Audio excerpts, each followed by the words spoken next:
कि शिव शिष्यता में हम लोग कोई गुरु नहीं है। शिव की शिष्यता शब्द ही बता रही है, शब्द ही बता रहा है कि ये शिव की शिष्यता है, शिव हमारे आपके गुरु हैं।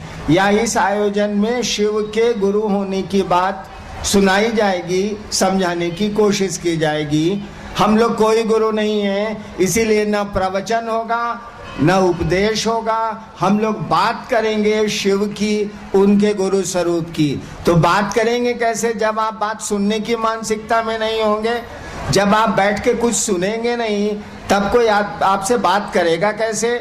इसीलिए आपको शांत होके जहाँ जगह मिलती हो आपको बैठना चाहिए। थोड़ी देर का मामला है, उसके बाद तो फिर पता नहीं कब मैं आ सकूंगा इस शहर में, इस पवित्र शहर में कोई ठिकाना नहीं। इसीलिए आपको थोड़ी देर शांत रहना चाहिए और बातें सुननी चाहिए। हम लोग इस आयोजन के माध्यम से, इस कार्यक्रम के माध्यम से आपको ये बताना चाहते हैं, आपको ये सुनाना चाहते हैं कि जिस महादेव की पूजा, जिस पशुपतिनाथ की पूजा कई हजार वर्षों से हमारे आपके बीच होती चली आई है। आप जानते होंगे इस बात को कि पशुपति शब्द शिव के लिए इस्तेमाल हुआ है और भारतवर्ष में सबसे पहला शब्द है जो शिव के लिए इस्तेमाल हुआ है। शिव शब्द बाद में इस्तेमाल हुआ है, शिव के और नाम बाद में प्रयुक्त हुए हैं शिव के लिए। इस पूरे भूखंड में, भारत भूखंड हो या अगल बगल का जितना भी क्षेत्र था या है, उसमें पशुपति शब्द सबसे पुराना है। करीब 10,000 11,000 साल हो गए हैं। शिव के लिए ये पहला शब्द है जो शिव के लिए इस्तेमाल किया गया। हमारे साहित्य में या हमारी खुदाइयों में या हमारे जो जमीन के नीचे से सामान पहले के मिले हैं उसमें यही हमको मिला है। और यह सबसे पुराना शब्द है पशुपति। पशुपति सबसे पुराना शब्द है जो शिव के लिए इस्तेमाल हुआ है। क्यों इस्तेमाल हुआ है, सोचा कभी? शिव को पशुपति नाथ कहा जाता है। पशुओं का जो मालिक है उसके भी नाथ हैं वो। पशुओं का जो पति, पति माने राजा, पति माने मालिक, पशुओं का जो पति है उसके भी वो नाथ हैं, उसके भी वो मालिक हैं। पशु किसको कहते हैं? पशु उसको कहते हैं जो अपनी शरीर की वृत्तियों के तहत चलता है। भूख लगेगी भोजन करेगा, प्यास लगेगी पानी ढूंढेगा।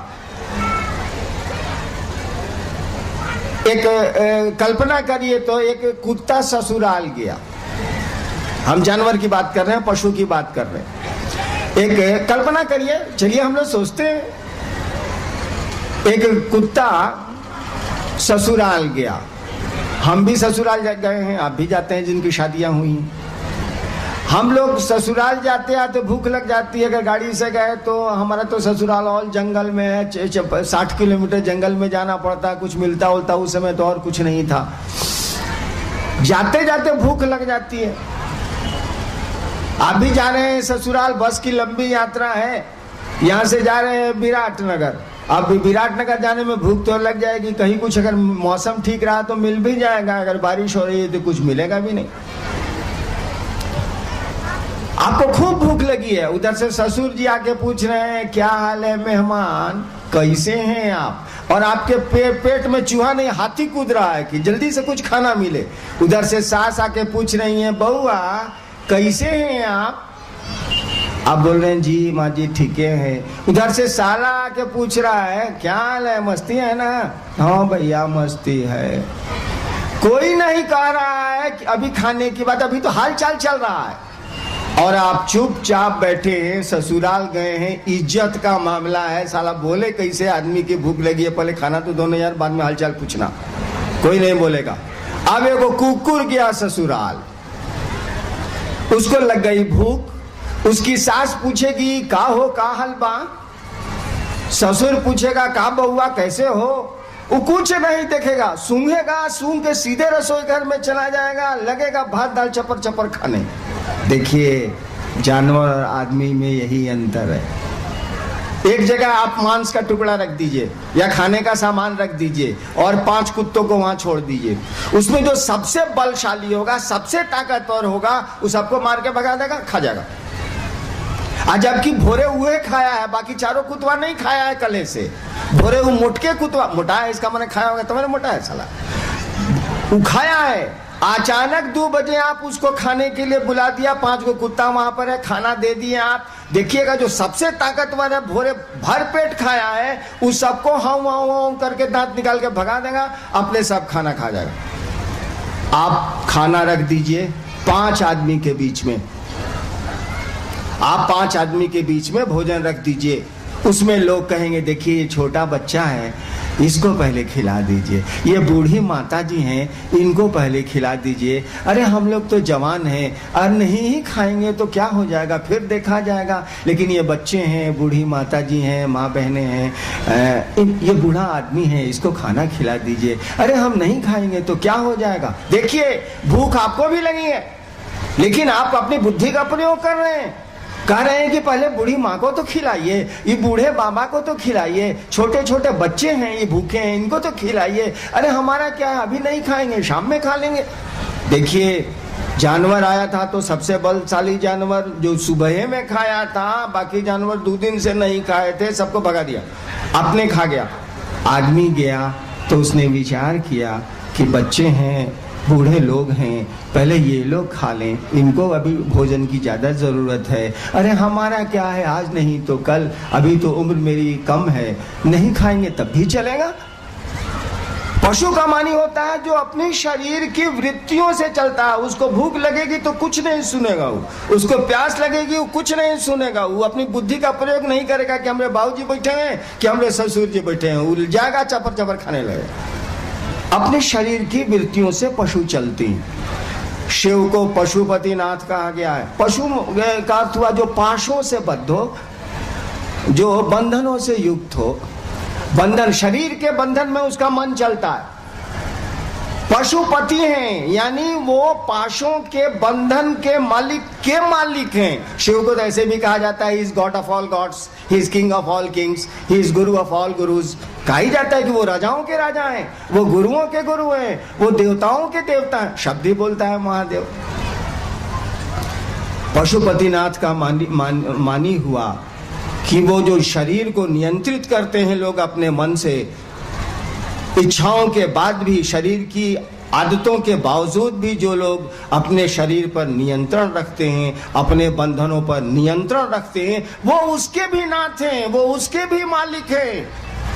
और शिव के लिए प्रयुक्त यह शब्द बड़ा पुराना है। इससे पुराना शब्द शिव के लिए भारत के इतिहास में, भारत के भूभाग के इतिहास में, अगल बगल के देशों के इतिहास में नहीं है। Pashupatinath is the oldest word जो यूज हुआ है, जो प्रयुक्त हुआ है शिव के लिए। उसके बाद जब वेद आए थे तब रुद्र शब्द का प्रयोग शिव के लिए हुआ और वेदों में रुद्र शब्द का प्रयोग आया। वेदों से पहले पशुपति शब्द का प्रयोग शिव के लिए हुआ है। उस नगरी में हम आप हैं, अपना सौभाग्य मनाइए, अपनी तकदीर मनाइए कि इस पशुपतिनाथ के क्षेत्र में हम आए हैं और उन्हीं की चर्चा करने आए हैं, उन्हीं की बात करने आए हैं। ऐसा सौभाग्य कम लोगों को मिलता।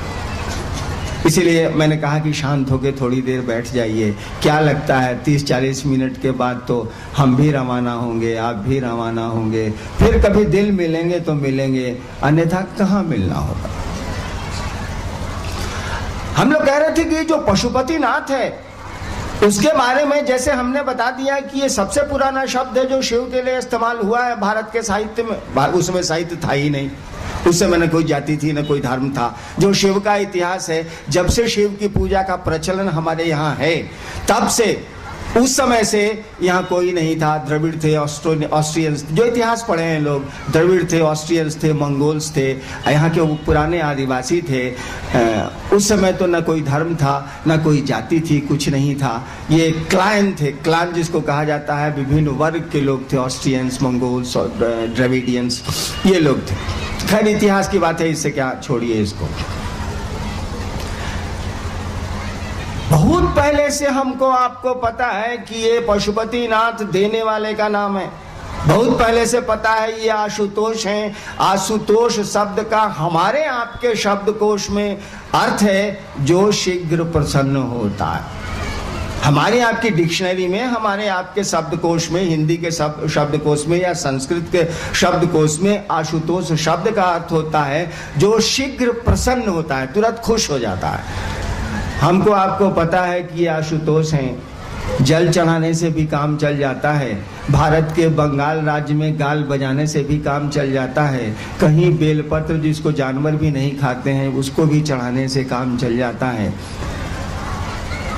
ये तुरंत प्रसन्न हो जाते हैं, बड़ी आसानी से प्रसन्न हो जाते हैं।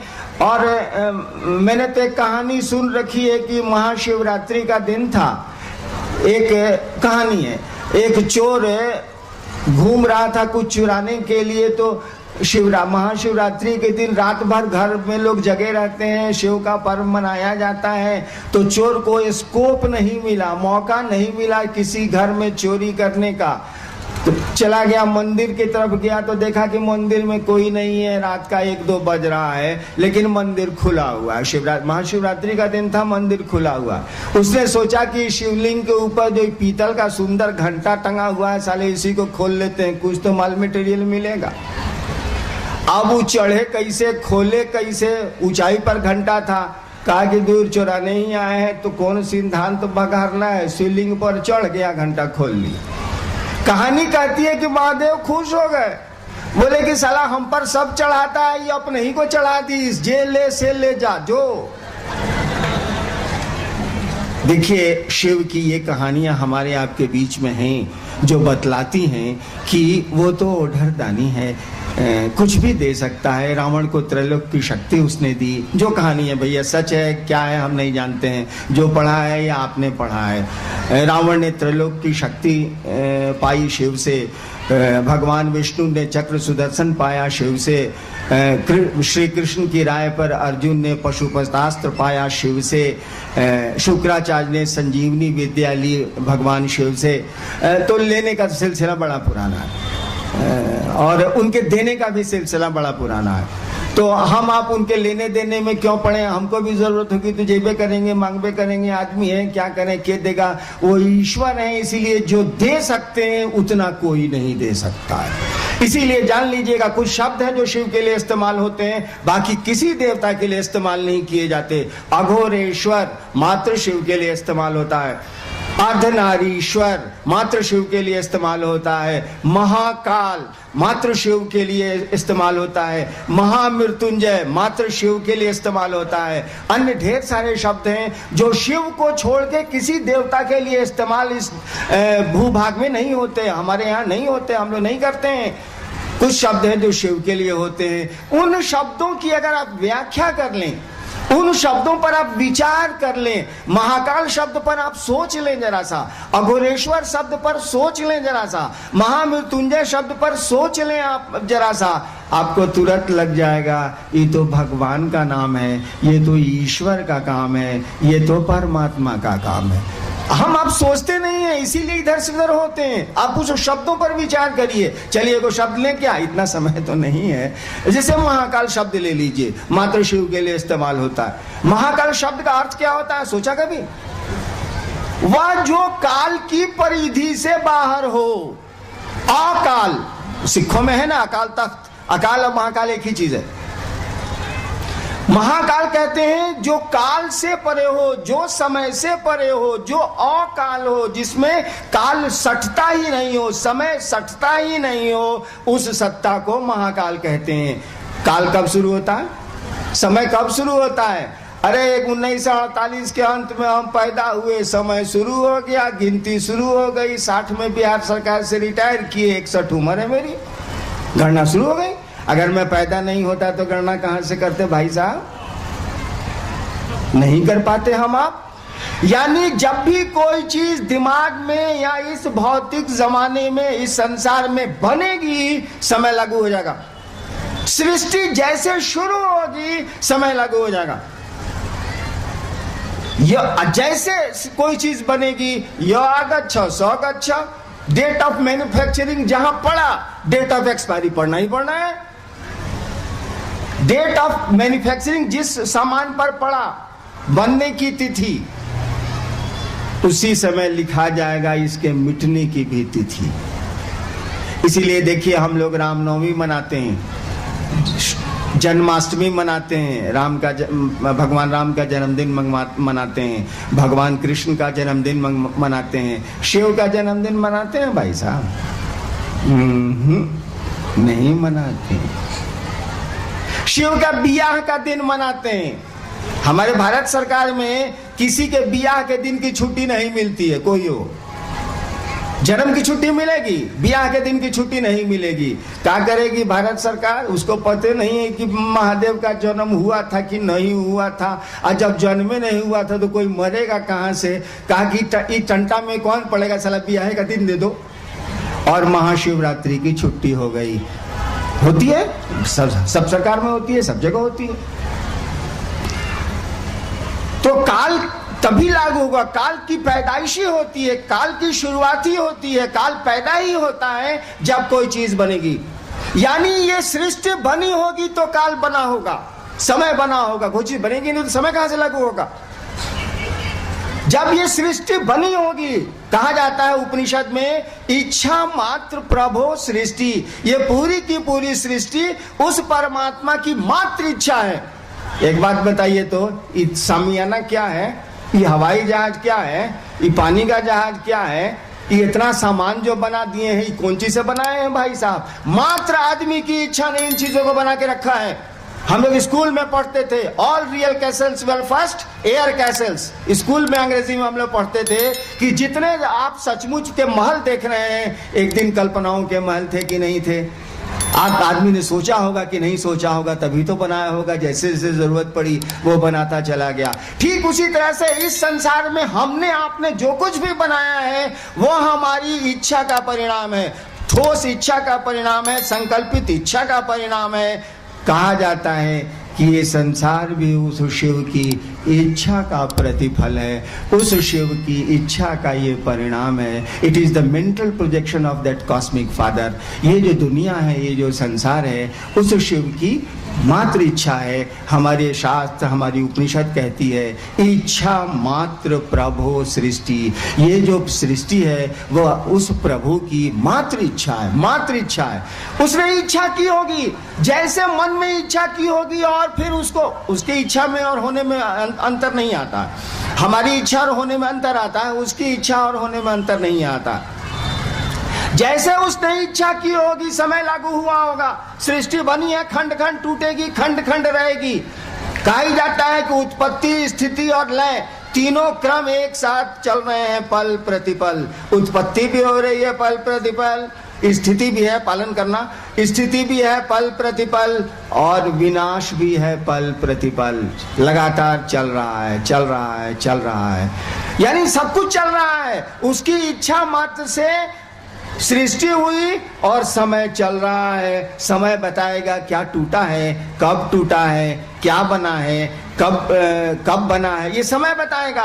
कहा गया वो महाकाल है, यानी सृष्टि की इच्छा के पूर्व वो है वो, यानी सृष्टि नहीं भी है तब भी शिव है। और इसीलिए शब्द का इस्तेमाल किया गया महाकाल। वह शिव अकाल है, समय वहां लागू नहीं होता है। समय लागू सृष्टि के बाद होगा, कोई चीज बनेगी तब लागू होगा। कहा गया, हे शिव सृष्टि के पहले भी आप थे, हे शिव सृष्टि के बाद भी आप रहेंगे। आप तो अकाल हैं, आप तो सत्य हैं, शिवम हैं, सुंदरम हैं। सत्य शब्द का अर्थ होता है जिसमें कभी भी कोई परिवर्तन नहीं होता है। सत्य शब्द का जो अर्थ होता है, आप पढ़िएगा, सत्य का मानी होता है वैसी वस्तु जिसमें कभी भी कोई भी परिवर्तन नहीं होता है। कहा जाता है शिव सत्य हैं, शिव सुंदरम हैं। वो ईश्वर की कल्पना है। एक महाकाल शब्द उठाया तो हमको इतना समय लग गया, और भी शब्द उठाऊंगा तो आप प्रमाणित हो जाएगा कि ये शिव की परिकल्पना जो है वो ईश्वर की है।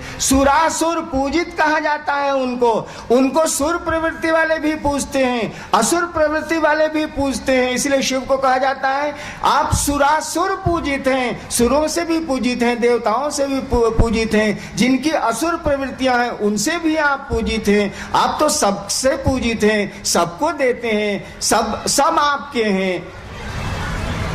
ये तो मैं शिव पर बोलने लगा, आया था शिव गुरु की बात करने। लेकिन देखिए, ये जो शिव ईश्वर है तो वो गुरु भी है।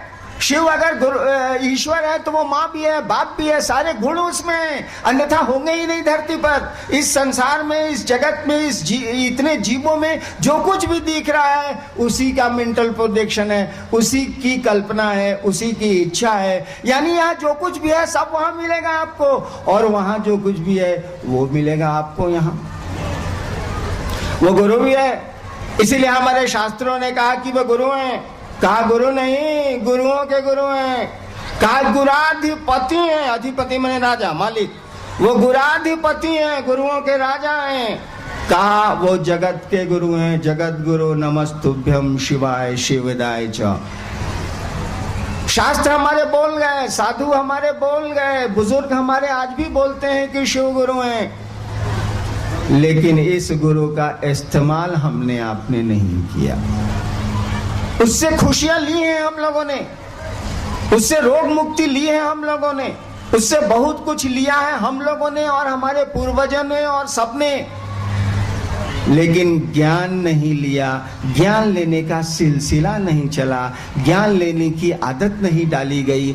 अरे वो सब कुछ दे सकता है तो ज्ञान भी दे सकता है। हम लोगों ने कहा कि ये गुरु भी है, आप लीजिए इससे, इसकी पूजा करें आप, लेकिन पूजा का तरीका बताएगा कौन? पूजा का रिजल्ट देगा कौन? पूजा के नतीजे देगा कौन? गुरु ही ना बताएगा। भाई गुरु का ही ना काम है। आपको शैक्षणिक ज्ञान चाहिए, पढ़ाई का ज्ञान चाहिए, तो कौन देगा? किताबें जिना शिक्षक देंगे, उसके लिए सरकार शिक्षा बहाल करती है, उसके लिए विद्यालय खोले जाते हैं, महाविद्यालय खोले जाते हैं, विश्वविद्यालय खोले जाते हैं बच्चों को ज्ञान देने के लिए, लोगों को पढ़ाने के लिए। ठीक उसी तरह से कहा जाता है आध्यात्मिक गुरु भी अपने शिष्य को अपने जैसा बनाता है। कोई भी गुरु अपने शिष्य को परमात्मा से जोड़ता है, शिव से जोड़ता है।